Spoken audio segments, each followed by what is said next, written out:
Salut tout le monde. Aujourd'hui nous allons faire du poireau gratiné au jambon. Donc pour ce faire, des tronçons de poireau, il faut bien laver, faut bien attention. Du jambon. Je vais faire un bouillon avec un cube de volaille, un peu de vin blanc, un peu d'oignon et un peu d'ail. Donc c'est là-dedans que je vais cuire le poireau. Ensuite, en liaison, je vais faire un roux, beurre, farine, classique. Et au final, je vais mettre ça dans mes plats à gratin avec le velouté que j'aurais fait avec le jus de cuisson du poireau et du fromage par-dessus et au four. Allez hop, je vais vous montrer tout ça. À tout de suite. Donc, concernant le poireau, je vais commencer par le bouillon de cuisson. Donc là j'ai mis échalote, ail. Je vais y mettre du poivre. Je ne vais pas y mettre de sel tout de suite parce que le bouillon est salé, donc faut se méfier un peu quand même. Donc là l'idée c'est de pré-cuire un peu le vin, pour que j'essaie de ne pas avoir trop de buée sur l'appareil parce que vous n'y verrez plus rien. Donc là, le petit bouillon.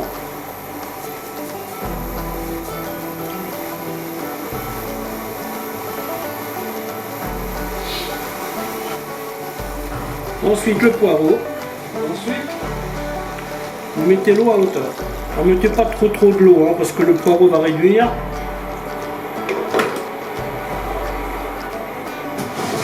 Mettre beaucoup d'eau pour la réduire après, c'est un peu inutile. Alors faites bien attention quand vous coupez des gros tronçons de poireaux comme ça. Quand vous avez du blanc comme ça, ça va parce qu'il est propre. La terre, elle rentre pas dedans. Par contre, tout ce qui est les feuilles vertes comme ça, il vaut mieux être très prudent parce que c'est assez désagréable à manger. Voilà, donc je vais mettre ça à cuire à l'arrière.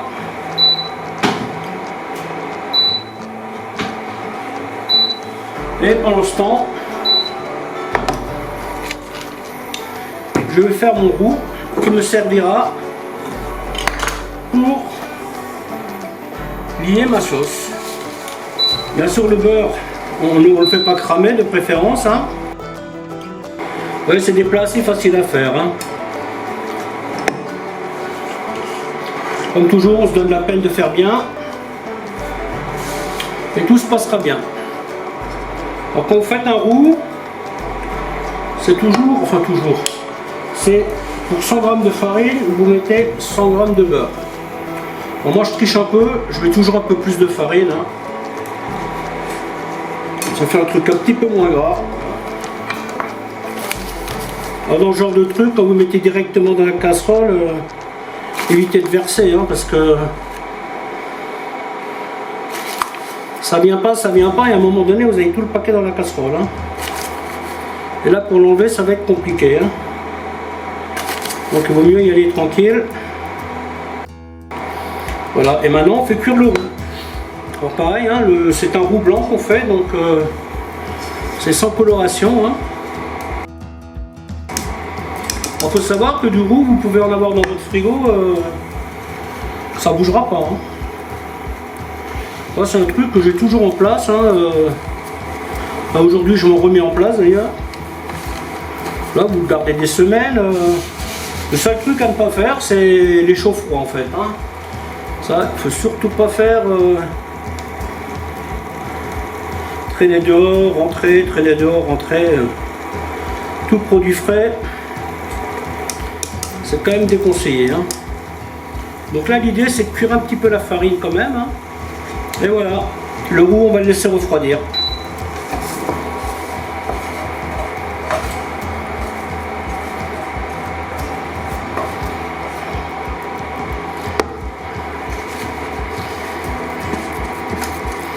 Voilà, on lui met une forme à peu près correcte, comme ça il est facile à couper.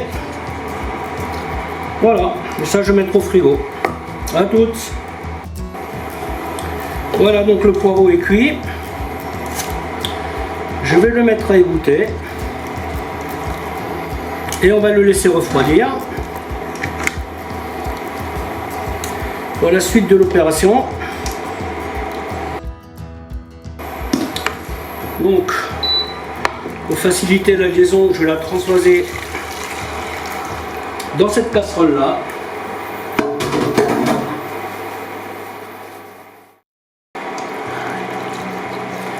Donc là, j'ai rajouté la crème.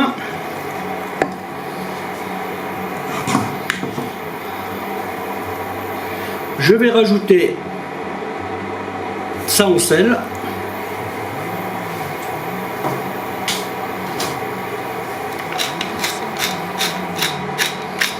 Un peu de poivre. Et je vais faire cuire ça tranquillement. Pendant ce temps, je vais voir comment je vais faire mes portions. Bon, c'est peut-être un peu chaud.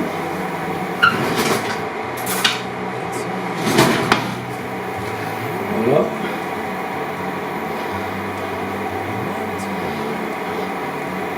Donc bien entendu, moi j'ai fait ça avec un reste de poireaux. Hein. Il me restait 2 poireaux. Vu qu'on n'a pas besoin de soupe, vu que j'ai une tonne de soupe en bocal. Donc tout simplement, je me suis dit, bah tiens, ça sera l'occasion de faire une recette sympa. Hein.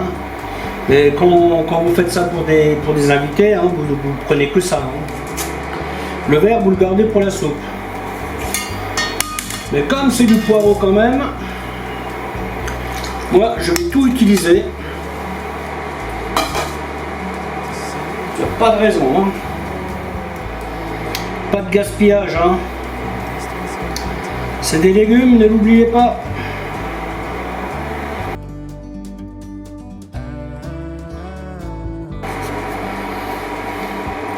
Alors n'en mettez pas trop tout de suite. Hein. Là je mets la moitié de ce que j'ai. Je pense que ça devrait suffire.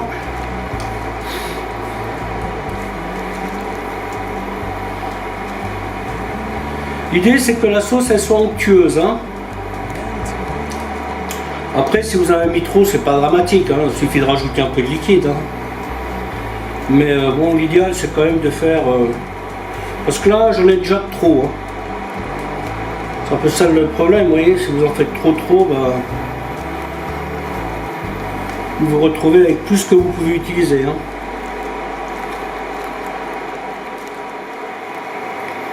Et donc bien entendu, la sauce, il faut la cuire un peu. Hein, pour bien cuire la farine, tout ça. Vous ne pouvez pas mettre votre farine et débarrasser comme ça. Hein. Ça doit cuire, hein, c'est très important.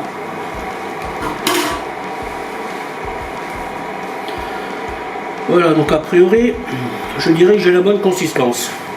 Peut-être trop, mais c'est pas grave. Allez hop. Oui, hop. Donc c'est pas la peine de... On pourrait dire mettre une tranche de jambon entière, mais franchement c'est pas la peine. Hein. Oui, vous enveloppez juste. Comme ça, dans chaque ramequin, il y aura 2 tranches de jambon, plus le poireau, plus la sauce. Je pense que au niveau nourriture, il y a ce qu'il faut. Ah, c'est un peu épais quand même. Hein. Mais bon, c'est pas grave, je le laisse cuire. Je vais rectifier ça plus tard. Vous voyez, quand vous faites avec des petits bouts, bah, arrangez-vous pour que ce ne soit pas le même qu'ils les aient tous, vous voyez. Comme ça, c'est équitable. Hein. Un beau, un pas beau. Voilà, mais comme ça, vous êtes sûr que vos invités, ils ne se taperont pas dessus. Eh bien, les petits plats sur mesure, on dirait. Hein.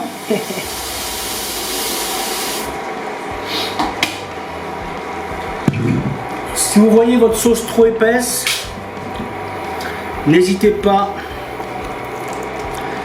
à la rendre un peu plus onctueuse. Hein. Parce que n'oubliez pas qu'on va mettre ça au four Donc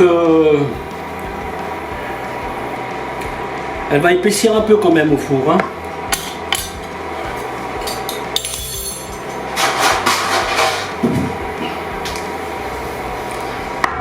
Et autre petit conseil, quand vous mettez ce genre de choses au four, mettez-les sur un plat. Si jamais ça devait déborder,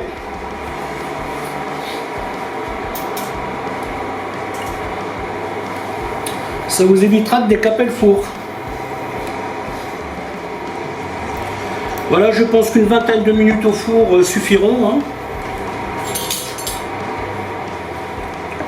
Le reste de sauce, c'est pas un souci, hein. Il y a largement quoi faire avec. Il y aura trop, et ça. Vous pouvez faire des pâtes avec, vous pouvez faire une sauce champignon avec. Ces sauces-là, elles sont un peu tout terrain. Hein. Ensuite, on nappe. Donc là, je pense qu'un quart d'heure à 180 degrés, ça devrait le faire. Hein. N'essayez pas de remplir plus. Hein. Un petit peu de fromage par-dessus. Alors ça, c'est une recette qu'aujourd'hui, je fais vraiment avec ce que j'ai dans le frigo. Hein. Fromage, là, c'est du fromage à pizza. Hein. Il n'y a pas toujours besoin de chercher longtemps pour faire des choses. Hein. Souvent, il suffit de regarder ce qu'on a en stock et puis on arrive à faire des choses. Et ça permet de faire tourner le stock. Et voilà, c'est cuit.